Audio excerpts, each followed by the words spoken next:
Students, welcome to EPG Padashala, evaluating crime prevention. The learning objective of this module is to understand the key concept indicators in evaluating crime prevention model strategies to acquaint with important evaluation approach of crime prevention programs, to learn the changing trend in crime preventing approaches, learning outcomes to make the learners understand the key concept crime prevention, to acquaint the learners with key indicators for evaluating the crime prevention models, to enrich the learners with various crime prevention evaluating approaches. This module has crime prevention evaluation model successfully tested by international and country level agencies. It is difficult to define the best among them. The best model of crime evaluation are enlisted for to be discussed here. Following are some of the important parameters with which we have to apply in the real settings. The increasing complexity brought about by modernization, overpopulation, urbanization and globalization has made crime more complex, dynamic in nature. The strategy of crime prevention require an urgent attention not only from the government, but also from communities, schools, citizens and non-governmental institutions. While the prevention of crime has been anonymously agreed upon the best way to go about it, there has been several models of crime prevention which criminologists and law enforcement experts have introduced, but until now the best model is yet to be decided. Some of the major crime prevention programs are situational or social in nature, but so-called hybrid approaches or whole of government approaches also have gained popularity.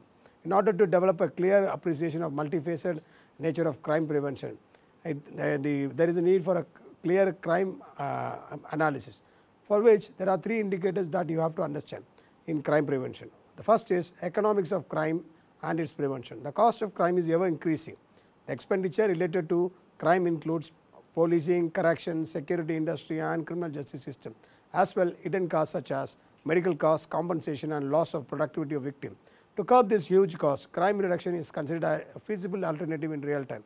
While crime prevention became an important economic concern because it definitely pays, involves huge physical resources that includes victims and government agencies. Operational imperatives of public agencies in crime prevention.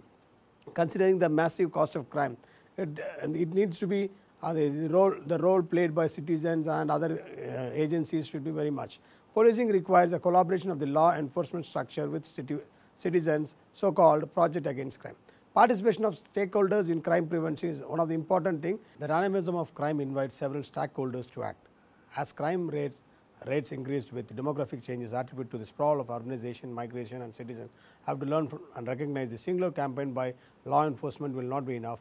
Rather, public have to come together themselves into crime prevention group based in their respective communities to assist the crime prevention.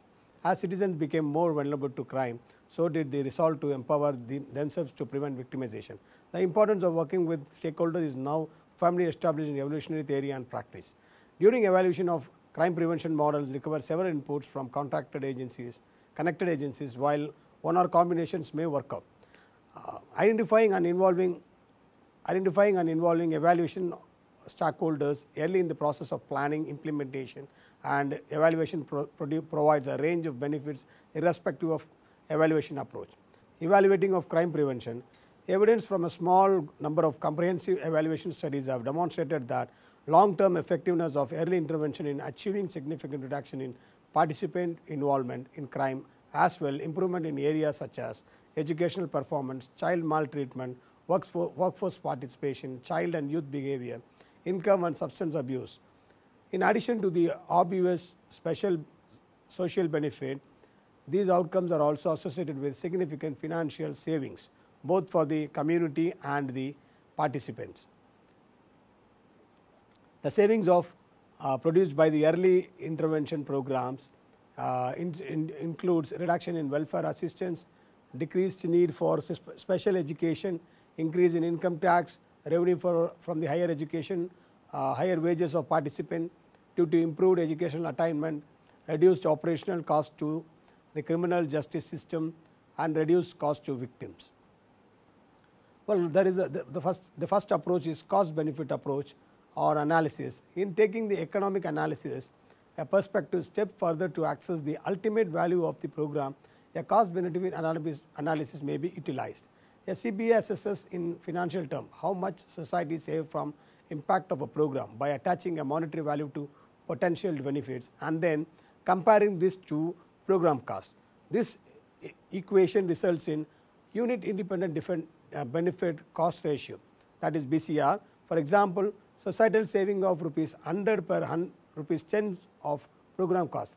The benefit analysis is a tool that enables a comparison of the advantages and disadvantages of undertaking a particular program or policy opposed to another course of action, including doing nothing to all and applying monetary value to these advantages and disadvantages. The model 2 is benefit cost ratio approach. This method basically uses benefit cost ratio of economic model. Higher the BCR, more the success of the crime prevention model. For instance, BCR greater than 1.0 means that the program benefit of the outweighs the cost and thus produce a positive rate of return for the investment. Conversely, BCR less than 1 or the mean indicate that program costs surpass the benefit that are gained. The indicators and variables of the evaluation should be identified and appropriately be processed for better result. In simple, BCR is equal to total societal savings, benefits or averted cost or total program cost.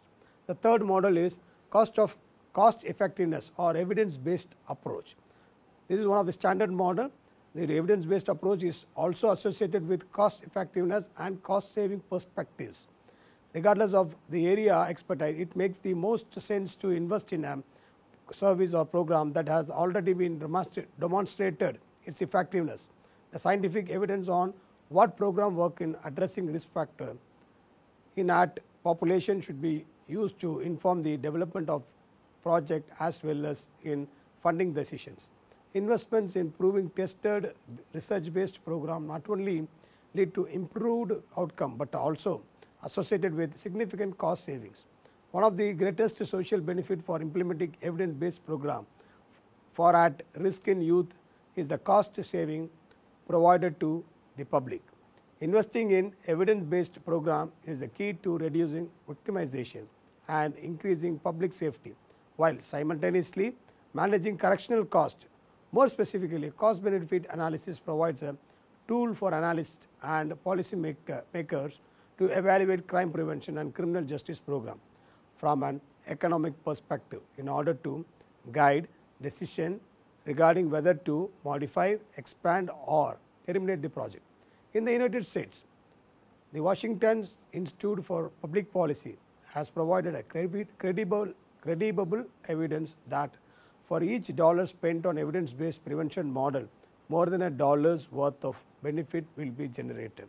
That is, the benefit exceeds the cost.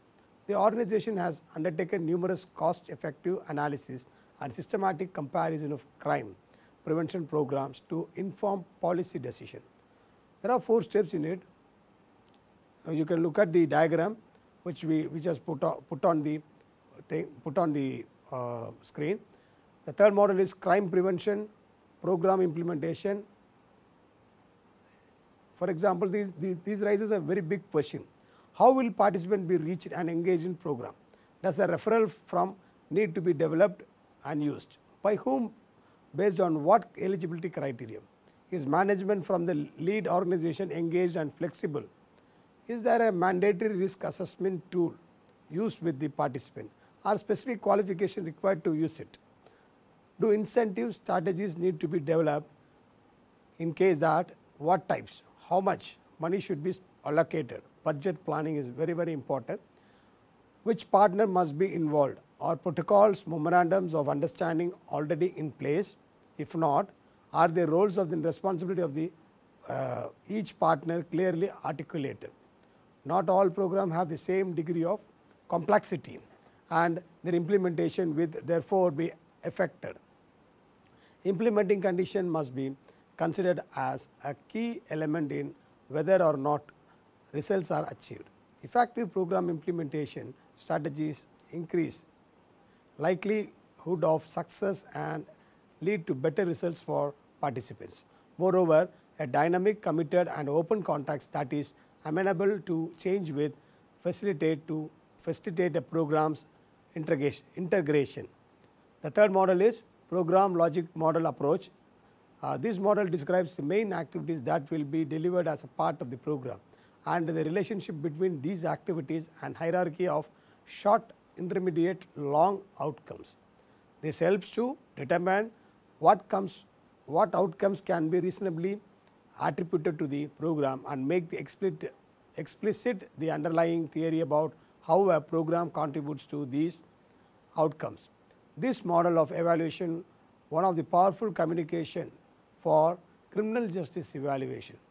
The logic model also forms the basis of an evaluation framework which details the specific evaluation questions and performance indicator that will be measured as a part of the evaluation. This enables stakeholders to input into design of the evaluation, including data collection process, which can encourage buy-in, facilitate access to data, and identify and address potential barriers to conducting the evaluation. The next model is Canadian approach. This is another important model, a successful model in order to build a body of Canadian knowledge of effective crime prevention programs and efficient implementation strategy. Strong process and impact evaluation should be conducted together in a more systematic manner. In addition to ensure adequate implementation, strong monitoring system should be established. This monitoring should ensure evidence-based programs are carried out with fidelity to their design and incorporate the elements that are critical to their effectiveness. This comprehensive model is more towards successful planning, implementation and evaluation. The very next important model is quasi-experimental design approach. To evaluate program does not preclude the use of quantitative data collection method which are another mechanism for engaging stakeholder as a part of the evaluation.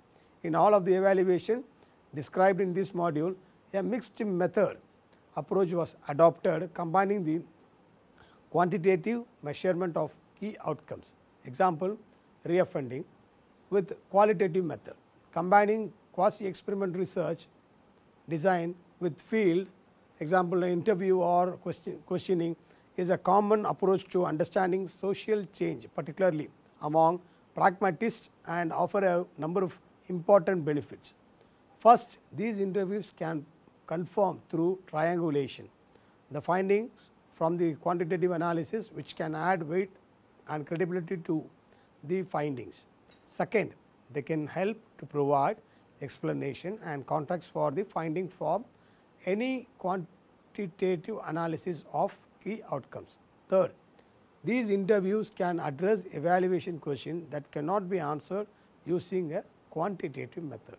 Fourth, these interviews will usually be primary source of information required for a process evaluation and developing a comprehensive understanding of the program being evaluated, which is directly inform recommendation. Fifth, incorporating these qualitative approach can help to achieve buy-in from stakeholders who are less supportive of quantitative data methods.